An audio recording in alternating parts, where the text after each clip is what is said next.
आदिवासियों और उनकी प्रचलित छवियों की जहाँ तक बात है, तो हमारे देश में आदिवासियों को शुरू से ही एक खास परिधान में पेश किया जाता है। वे रंग बिरंगे कपड़े पहने, सिर पर मुकुट लगाए और हमेशा नाचते गाते दिखाई देते हैं। इसलिए बहुत सारे लोग इस गलतफहमी का शिकार हो जाते हैं कि उनका जीवन बहुत आकर्षक है, परंतु जैसे वो हिंदी में एक कहावत होती है ना, कौन सी भला, कि हर चमकने वाली चीज सोना नहीं होती, वैसे ही जितने खुशनुमा ये आदिवासी लोग दिखाई देते हैं, इनका जीवन उतना सरल और सादा नहीं है। बहुत सारी दिक्कतों का इन लोगों को सामना करना पड़ता है, बहुत सारा भेदभाव इन लोगों को सहना पड़ता है, क्योंकि ये खास समुदाय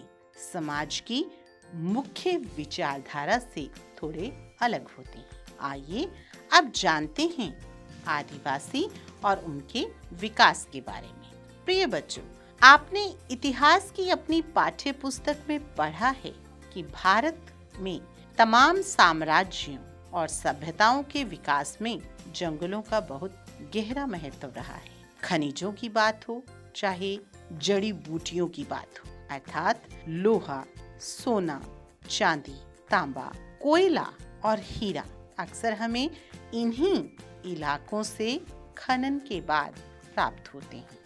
और जंगलों से तो आप जानते ही हैं कि जड़ी बूटियां, मोम, लाख, शहद और स्वयं बहुत सारे जंगली जानवर जिनका प्रयोग अक्सर समाज की मुख्य विचारधारा में रह रहे लोग कर रहे होते हैं, वो हमें जंगलों से ही मिलते हैं।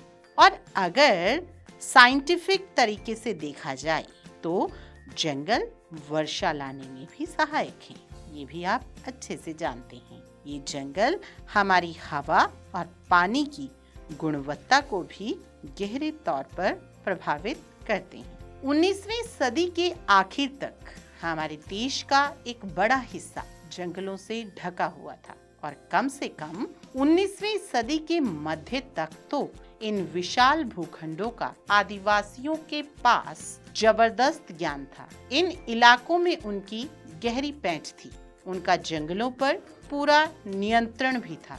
इसलिए आदिवासी समुदाय बड़ी बड़ी रियासतों और रजवाड़ों के अधीन नहीं रहे। प्रिय बच्चों, सामने दी गई तस्वीर को देखिए। यह तस्वीर आदिवासियों की प्रचलित छवि का बिल्कुल अलग रूप प्रस्तुत करती है। आज उन्हें हाशियाई और शक्तिहीन समुदायों के रूप में देखा जाता है। औपनिवेशिक शासन से पहले आदिवासी समुदाय शिकार और चीजें बीनकर आजीविका चलाते थे। यानी अगर हम बात करें कि आदिवासियों की जिंदगी कैसे कटती थी, तो ये लोग शिकार करके और चीजों को बीनकर अपनी आजीविका चलाते थे। दूसरा, वे एक जगह कम ठहर कर रहती थी। तीसरा, वे स्थानांतरित खेती के साथ साथ लंबे समय तक एक स्थान पर भी खेती करते थे। हालांकि ये परंपराएं अभी भी कायम हैं। प्यारे बच्चों, आप भारत के अगर मैदानी इलाकों वाले राज्यों में रहते हैं तो आपने अक्सर देखा होगा कि सड़कों पर चलते हुए कभी कभी आपको पशुओं के बहुत बड़े बड़े झुंड वाले समुदाय एक स्थान से दूसरे स्थान पर जाते हुए दिखाई दे देते हैं। या अगर कभी आप पंजाब के कुछ खास इलाकों में गए हों तो आपने वहां देखा होगा कि बंजारा समुदाय के लोग अपनी बैलगाड़ियों पर कभी इस गांव में और कभी उस गांव में रैन बसेरा करते हैं। यानी कहने का मतलब यह है कि आदिवासियों की ये समुदाय आज भी आसानी से भारत के विभिन्न राज्यों में देखे जा सकते हैं। हालांकि इनका निवास स्थान अब इनकी पुश्तैनी जगहें यानी जंगल नहीं रहे, ये अब मैदानी इलाकों में रहते हैं। प्यारे बच्चों, 200 सालों से आए आर्थिक बदलावों, वन नीतियों, राज्य व निजी उद्योगों के राजनीतिक दबाव के कारण इन लोगों को बागानों, निर्माण स्थलों, उद्योगों और घरों में नौकरी करने के लिए धकेला जा रहा है। और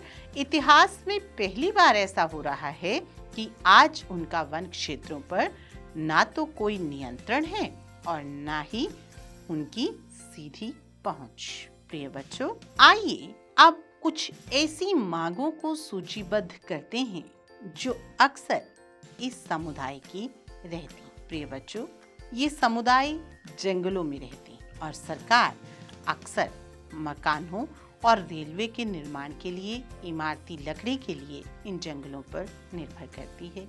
खनन के लिए सरकार को वन भूमि की आवश्यकता होती है। गैर जनजातीय लोगों द्वारा कृषि के लिए वन भूमि का उपयोग भी किया जाता है। और एक और बात, वनों में केवल समुदाय नहीं रहते हैं, वन पशु पक्षियों के लिए भी आश्रय होते हैं। वन्य जीव अभयारण्यों के रूप में भी सरकार द्वारा इनकी जमीन को आरक्षित कर दिया जाता है।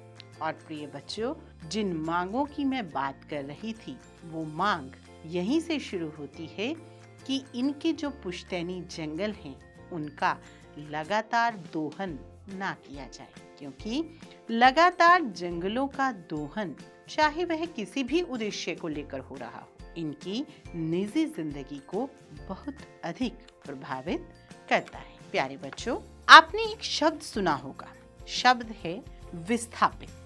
विस्थापित का अर्थ सामान्यतः अगर देखा जाए तो एक जगह छोड़कर दूसरी जगह बस जाना विस्थापन कहलाता है। सरकारी आंकड़ों से पता चलता है कि खनन और खनन परियोजनाओं के कारण विस्थापित होने वालों में 50% से ज्यादा केवल आदिवासी रहे। और ये बात मैं आपको भारत के संदर्भ में बता रही हूँ। आदिवासियों के बीच काम करने वाले संगठनों की एक ताजा सर्वेक्षण रिपोर्ट से पता चलता है कि आंध्र प्रदेश, छत्तीसगढ़, उड़ीसा और झारखंड में जो लोग विस्थापित हुए हैं, उनमें से बहुत अधिक संख्या में आदिवासी लोग थे। उनकी बहुत सारी जमीन देश भर में बनाए गए सैकड़ों बांधों के जलाशयों में डूब चुकी है। इसके अलावा इन्हीं जंगलों में 54 राष्ट्रीय पार्क और 372 वन्य जीव अभयारण्य भी शामिल हैं। इनका कुल क्षेत्रफल 1,09,652 वर्ग किलोमीटर है। ये ऐसे इलाके हैं जहां मूल रूप से आदिवासी रहा करते थे और आज इनका प्रयोग राष्ट्रीय पार्कों या वन्य जीव अभयारण्यों के लिए किया जाता है। अब बात आती है कि जब इन्हें इनके जंगलों से निकाल दिया जाता है तो ये लोग जाकर बसते कहाँ और करते क्या हैं? प्यारे बच्चों, अपनी जमीन और जंगलों से बिछुड़ने पर आदिवासी समुदाय आजीविका और भोजन के अपने मुख्य स्रोतों से वंचित हो जाते हैं। अपने परंपरागत निवास स्थलों के छीनने के बाद ये आदिवासी समुदाय छोटे मोटे उद्योगों, इमारतों या निर्माण स्थलों पर मामूली वेतन पर काम करने के लिए मजबूर हो जाते हैं। आपने कहानी के आरंभ में देखा ना कि कैसे दादू के परिवार के जो लोग थे, उन्हें अपने उड़ीसा का एक खुशनुमा माहौल छोड़कर दिल्ली की तंग गलियों में एक कमरे के मकान में आकर बसना पड़ा। और आपने ये भी देखा कि किस तरीके से उनके अपने बच्चे जो थे वो मूलभूत आवश्यकताएं।